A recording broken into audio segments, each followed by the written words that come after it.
ఇవాళ దేశంలో ఉన్న పరిస్థితి ఇది. వాస్తవం ఏంటి? తప్పు జరుగుతున్నా రాయలేని పరిస్థితి ఉన్నమాట వాస్తవం. తప్పు జరుగుతుందని తెలిసినా రాయలేని పరిస్థితి ఉన్నమాట వాస్తవం. అట్లాగే ఈరోజు మీరు ఆలోచిస్తే దేశంలో ఉన్న మీడియా సంస్థలన్నీ కూడా ఎవరో ఒకరికి ఒత్తాసుగా మారిపోయిన విషయం కూడా వాస్తవం.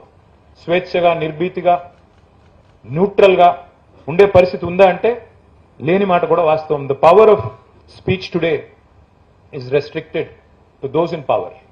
It's is a fact. మనకి ఇష్టం ఉన్నా లేకపోయినా అది వాస్తవం. ఎందుకు ఈ మాట ఎందుకంటా ఉన్నా నేను?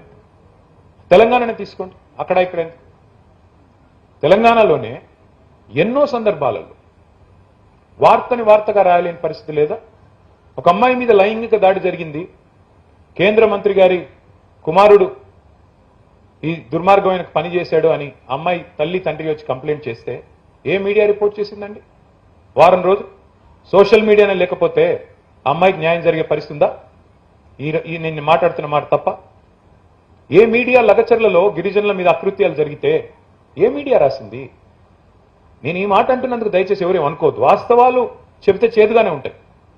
ఈ రోజున్న పరిస్థితుల్లో డైరెక్ట్గా శాసనసభలో బయట జర్నలిస్టుల పట్ల అసహనం వ్యక్తం చేస్తే కూడా ప్రభుత్వంలో ఉన్న పెద్దలు ఏ మీడియా ప్రశ్నించిందండి?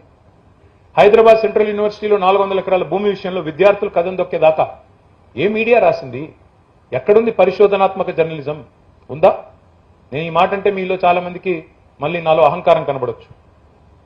నేను ఉన్నట్టుగా అడుగుతున్నా, ఉన్నదా పరిస్థితి? రాసే పరిస్థితి, చెప్పే పరిస్థితి, స్వేచ్ఛగా, నిర్భీతిగా ఇన్వెస్టిగేటివ్ జర్నలిజం అనే పరిశోధనాత్మకమైన కథనాలు వస్తున్నాయా? వాస్తవాలు చెబితే నచ్చవు. అందుకే ఏమవుతుంది, ఇప్పుడు మీరు ఇన్వెస్టిగేటివ్ జర్నలిజం మొదలు పెడితే వెంటనే కొత్త ఐటీ రూల్స్ వస్తాయి, టెలిగ్రాఫ్ యాక్ట్కి అమెండ్మెంట్లు వస్తాయి, టెలికమ్యూనికేషన్ యాక్ట్ కొత్తది వస్తోంది, కేంద్ర ప్రభుత్వం తెస్తోంది, మీడియాని గుప్పెట్లో పెట్టుకోవడానికి కొత్త చట్టాలు. మన రాష్ట్రంలో కూడా తయారు చేస్తా ఉన్నారు, hate speech bill. Yes, hate speech bill should start with people in government. ముందు మీరు మానేయండి హేట్ స్పీచ్లు ఇవ్వడం. ముందు మీరు మాట్లాడే భాష నియంత్రణలో పెట్టుకుంటే అప్పుడు ఇతరులు అనొచ్చు హేట్ స్పీచ్ అనే మాట. అంటే ఈ రకంగా మనం మాత్రం ఏదంటే అది చేస్తాం, కానీ ఇతరులు మాత్రం చేయకూడదు అనే పద్ధతి మాత్రం మంచిది కాదు. మరి కొత్తగా సెన్సార్షిప్ కూడా ఇవాళ ప్రభుత్వాలు తీసుకొచ్చే ప్రయత్నం చేస్తున్నాయి, కేంద్రంలో రాష్ట్రంలో ఉండేవాళ్ళు. ఇప్పుడు నువ్వు చూడండి, ఇప్పుడు మొన్న ఢిల్లీలో జరిగిన ఆందోళన గురించి సాంబశివరావు గారు మాట్లాడారు. ఆ రీల్స్ అన్ని ఇప్పుడు తీసేస్తున్నారు, ఆ పోస్టులన్నీ తీసేస్తున్నారు. గత 4-5 రోజులుగా నిరాటంకంగా జరుగుతుంది ఆ పని. బెదిరించి ట్విట్టర్ని, ఇన్స్టాగ్రామ్ని వాళ్ళని కూడా బెదిరించే పరిస్థితి. వాళ్ళు కూడా చివరికి ప్రభుత్వాల నియంత్రణలోకి వెళ్ళిపోయే పరిస్థితి. వాటిని తీసేయిస్తా ఉన్నారు. ఇక్కడితో ఆగట్లేదు. నిజాలు నిర్భయంగా ఎవరైనా చెప్తే జైల్లో పెడతా ఉన్నారు డైరెక్ట్గా. మీకు తెలియవచ్చు, మన రాష్ట్రంలో ఒక రీట్వీట్ కొట్టినందుకు డైరెక్ట్గా పోస్ట్ కూడా పెట్టలా, ఒక రీట్వీట్ కొడితే అది కూడా అందులో బూతుల్లేవి ఏమీ లేవు, 15 రోజులు జైల్లో పెట్టారు నల్లబాలు అనే పిల్లని. ఇది స్వేచ్ఛ హరించడం కాదా? అట్లాగే మరి ఒక ల్యాండ్ మార్క్ జడ్జిమెంట్ ఇచ్చింది ఈ మధ్యన ఆ కేసు తర్వాత హైకోర్టు. ఇట్లా ఎక్కడ పడితే అక్కడ ఇష్టం వచ్చినట్టు ఎఫ్ఐఆర్లు పెట్టకండి, ఎవరిని పడితే వారిని అరెస్ట్ చేయకండి అని.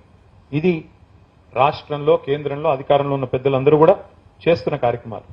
నేననేది ఏమంటే చివరిగా మీకు, ఎందుకంటే ఇవన్నిటికంటే నేనేదో ఇది రాజకీయ వేదికగా వాడుకునే ప్రయత్నం కంటే ఎక్కువ ఇవాళ ఉన్న పరిస్థితి మీకు చెప్పే ప్రయత్నం చేస్తా ఉన్నాను.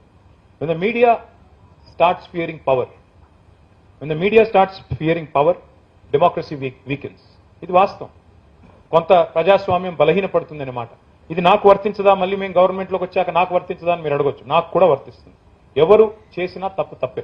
మహేష్ గౌడ్ గారు హుందాగా చెప్పారు, మంచి చేసినప్పుడు 4 మంచి మాటలు రాయండి, చెడు చేసినప్పుడు, చెడు జరిగినప్పుడు మా దృష్టికి తీసుకొని రండి, తప్పకుండా నిర్భీతిగా పెట్టండి అని చెప్పారు.